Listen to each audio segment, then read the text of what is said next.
and welcome to Sage and Stone Homestead. If you have not met me yet, my name is Heather, and today we are going to be making a Velveeta dupe from home. This is something that I've done before, but I did it using like an existing block of cheese, and this doesn't involve that. You don't already have to have cheese made. You make this with milk, butter, citric acid, salt, baking soda, and if you would like, you could use turmeric to color it. I'm going to be using Annatto today. Also, I wanted to let you know that you can use store-bought milk with this. You could use raw cow's milk with this.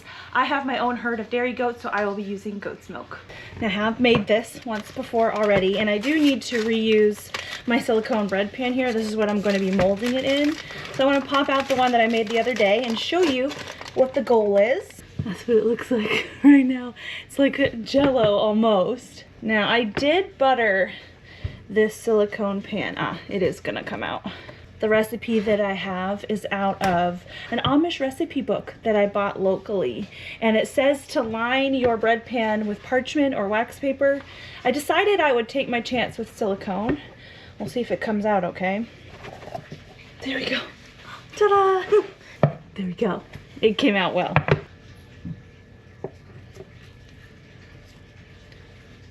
Just like Velveeta.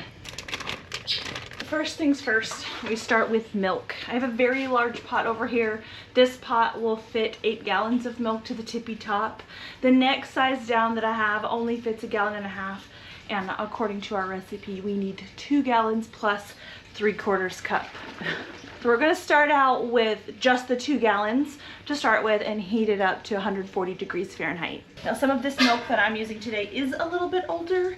In my opinion, that's going to be fine. It's not soured or anything, but it's not super fresh either. While this is heating up, I am going to stir periodically just to make sure that things heat up evenly, but you don't have to stand here and stir it constantly. I do have my burner cranked up to high. This particular burner that I'm working with is one of those 3-level burners, and it's broken in the middle. So this is set on high, but it's not exactly like high over the whole span. So maybe medium high. You don't want to scorch your milk. It is at this point as well that you can add your coloring if you desire. Now, the recipe says to use turmeric. It doesn't say how much to use. That probably is going to impart a little bit of a flavor. What I have here is some Annatto. My label is wearing off, but this is a natural coloring as well, and you do not need very much of this. I never usually measure. I just sort of drop it in, but let's say it's going to be about 1/8 of a teaspoon for this 2 gallons of milk. And if you look down in here, you can see what that did. It is going to dilute pretty well, but when we strain the curds out, it's going to condense down. So your end cheese will be darker than what the milk looks like right now. Okay, now once the target temperature is reached, shut off the burner and I'll remove this from the heat. I'm just going to scoot it over. So it's at this point we're going to be adding the citric acid. Now, there is a little bit of a debate about citric acid online. The kind that I buy, I'm comfortable using. This is a non-GMO product, and on the back it says it's approved for use in organic foods. This makes me comfortable using it. As far as I know, there's not an alternative to using citric acid in this particular recipe. Yes, you can separate curds and whey using something like apple cider vinegar, but I think that the citric acid is important for that nice melty, stretchy, elasticy type texture that we're looking for, and so I do not think that you can skip it. But I buy this one online, and I'll link it down below. We need to add a total of 6 teaspoons, and I'm going to do it 1 teaspoon at a time, stirring in between, and we're going to get a very fine, very like feathery small curd. See, we're starting to get a little bit of separation happening. We've got 4 teaspoons in, 2 more to go. There we go. I'll move you into the light a little bit so you can see. But this is what we've got going on here. A nice feathery curd. You can see the separation. It doesn't look like it's a lot of cheese right now, but you just wait. Okay, now we need to strain it. And this curd is not something that we're going to be able to pick up with a slotted spoon or even a cheese ladle. We're gonna have to pour it into the butter muslin. This here is butter muslin. It's very different than cheesecloth. I guess not very different, but it functions, in my opinion, a lot better than cheesecloth. The weave is a lot tighter, and that's going to be very important because these curds are so tiny. Now I have dampened this. I'm going to lay it over my bowl. This bowl will fit 2 gallons of milk or anything that we decide to pour in it, but I'd still might like to go slow. I do have a couple clips that I might clip to the side here just for some assurance that we won't make a big mess. We still could.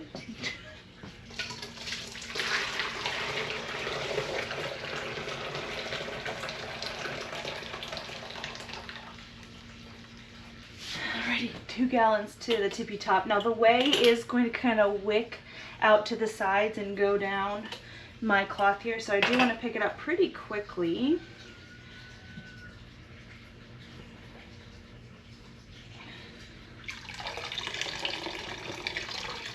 So what's going to happen is our curd is going to stay inside the cloth and the whey is going to drip out. We've got a lot dripping out already, but I will say this curd, because it is so fine, tends to kind of almost make a barrier on the inside of the butter muslin, and it can trap, and it will trap a lot of whey in the center. The recipe I have says to hang this for 30 minutes. You can, but I like to speed this up a little bit, and I will show you how. With a lot of the cheeses that I make, my soft cheeses, I hang them off of the cabinet here. But I'm going to do something a little bit different with this one. You can kind of spin this to close it and give it a little squeeze. You want to be careful because it is possible, even though this is a very tight weave cloth, to squeeze some of the curd out. And we want to keep as much curd as we can inside the bag. All right, so I've poured out much of the whey, and I've got a colander here. That doesn't fit in here nicely. Maybe I'll do it over this bowl. Yeah. I'm gonna open up the butter muslin here. We've got kind of a oatmeal looking thing going on. I've got a spatula. I'm gonna use this to help agitate and stir the curd. Keeping it moving is gonna help that whey come down through and not allow your butter muslin to clog up. Okay, so what I'm gonna do is just kind of scrape the bottom. My end goal is to get most, if not all, of this liquidy whey to come through the cheesecloth down into the bowl. I'd like these curds to be relatively dry because that will help our end product have a nice firm set like we are used to. As you're stirring your curd, you may be looking at it a little bit worried that it looks kind of grainy. Do not worry, we will solve this issue in just a few minutes with some of the next steps. Right now we're just focusing on getting the whey out. And so far so good. You can probably tell how much the curd has shrunken down in here. Alrighty, so at this point, this is what the curd looks like. It's never going to be like dry to the touch, but what I mean by dry curd is that when you move it, you can kind of see these ripples that really aren't filling too much with liquid.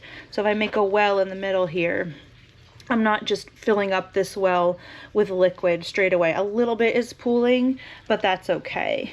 That's the texture we're looking for. Now this next part is probably optional, but I like to do it just so I know that I have a little bit of a drier curd.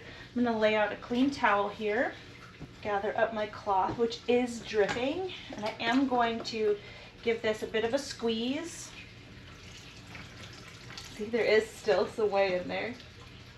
There, we're down to a drip, and I'm just gonna set this here, twist it to keep the bag closed, and then just essentially pat this dry. Dry. Just get a lot of that excess whey off the outside. Some of you are probably like, Heather, that's a lot of dishes. Kind of is. Sorry. It's worth it, in my opinion. So now, I'm going to open up our butter muslin here and dump out our curd. It is quite common for the curd to stick to the butter muslin. So just be a little bit patient with it. You're not going to get all of it off, but I will say once you get all of your curd out of the butter muslin, you're going to want to at least rinse this right away, or else you will never get this clean again. All right, so So as you can see, our 2 cups or 2 gallons of milk has reduced down to about 4 cups worth of curd at this point. And this is where we add our baking soda and our salt. So 1.5 teaspoons of baking soda. Ooh, I think I can show it to you. Hold on. Look at it, it's alive. So you know how baking soda and vinegar creates kind of a bubbly reaction? The same thing happens with this cheese, and I'm pretty sure it's because of all that citric acid. The baking soda is working to neutralize the acid. Sorry about my LED light, guys. I know that's annoying, but can you see past that? Isn't that cool? So it gets kind of fluffy at this point. I thought that was really neat, but we also need not forget to add our salt. This will not be good without salt. It needs 4 teaspoons of salt. I'm going to be using Redmond's real salt, and it does have some of these flecks. So if you're noticing that in my final cheese, that's what it's from. 1, 2, 3, 4. So adding the salt and the baking soda has really softened these curds up quite a lot. It's essentially melted them together. It's a really nice texture right now, but we do still need to bring it together a little bit more. All right, so remember the 3/4 of a cup of milk that we talked about reserving before. This is the time for that. I need to be adding 3/4 cup of milk plus 1/2 cup of butter into the saucepan and bring it up to a simmer. The recipe doesn't say if you should use salted or unsalted butter. We did add quite a lot of salt to the cheese here. My butter is always salted, and I don't find that the end product is ultra salty at all. But keep in mind, I really do love salt, so you might feel differently. If you have salted butter and you're worried about there being a little bit too much salt here, maybe cut the salt that you add in prior to this step to 3.5 teaspoons. Meanwhile, while this is heating up, I am going to add some butter to my silicone pan here. I think the butter was a very important part of how we were able to unmold the cheese before. All right, can you see how we've got steam going on here? We don't necessarily want to bring this up to a boil, but we do want it to be good and hot to melt the curds that we currently have. That is what's going to give us the nice smooth end texture. Just going to pour it right in.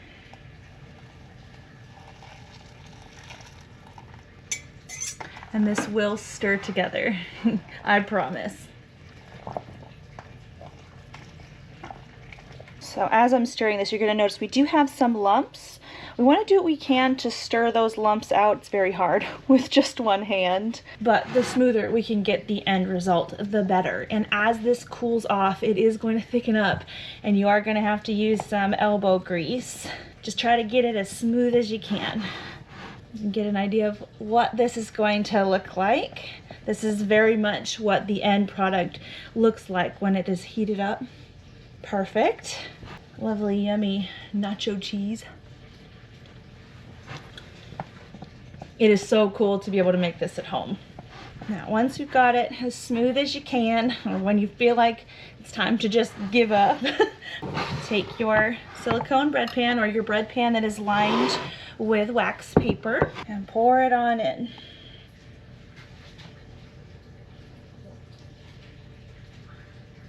Now, if you timed this properly, you wouldn't have to mold this and then use the cheese later. If you had a recipe that was gonna call for this much cheese, you could use it right away. But this is what it looks like at this point. You can kind of tap it to get some of the bubbles to come to the surface, but it sets up pretty quickly. Can you see that?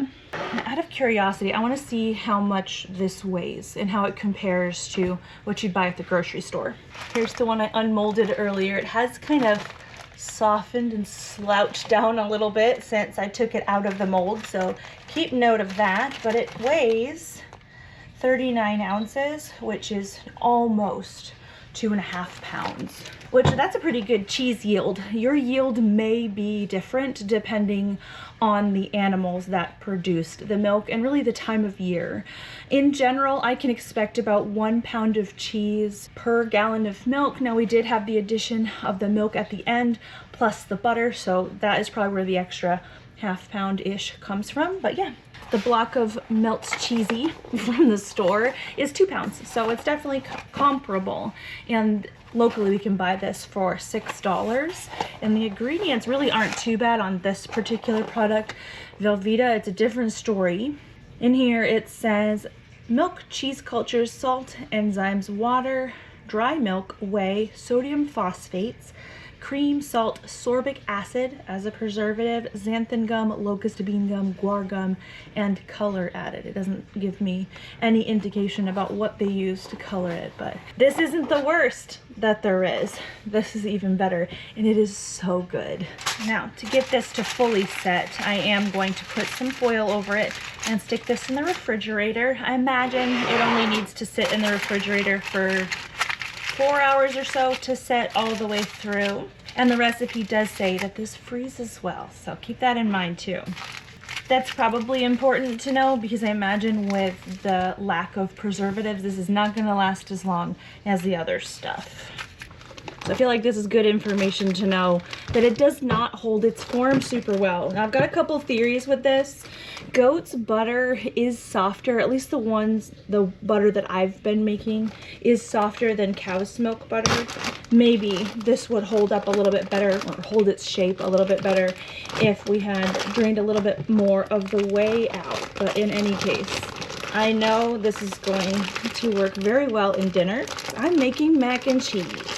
It's hilarious how it didn't hold the shape like at all. I'm not going to need all of this. Normally when I make mac and cheese, I will use a little bit more than half of the block, the 2-pound block of Melts Cheesy. Because this is a little bit heavier, maybe I'll just do an exact half of this Velveeta. That's what it looks like. I don't know if this is appealing to everybody, but it tastes, my husband nailed it on the head the other day. He said it tastes just like the Kraft American Singles. It really does. We like that kind of cheese.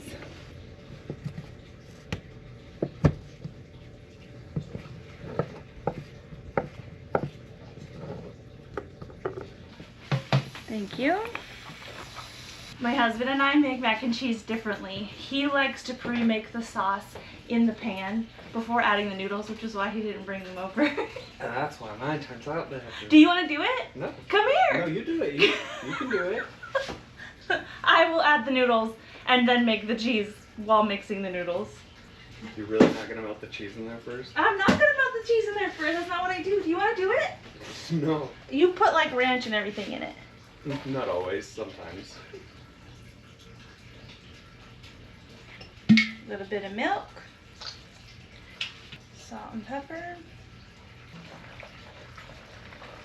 We also browned up our last sleeve of kuni kuni sausage with some green onions.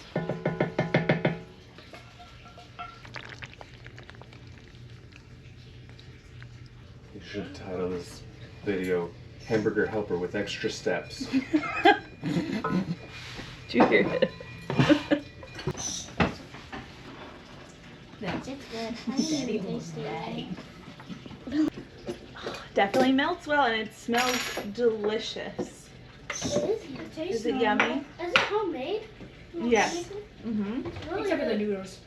Right, the noodles I did not make. One of these days, What I'll get meat into is this? making pasta. Yeah. Some of our roasted salsa. You should try just eating meat for a month. People do that. Really? Yeah. That salsa turned out great this year. This is good. I'm glad I made tons of it. So what's the verdict? He polished his plate, so I think I know what he thinks. What does everyone think? Homemade Melts Cheesy. It's delicious. 1000% yummy. Did you add any milk? Uh-huh.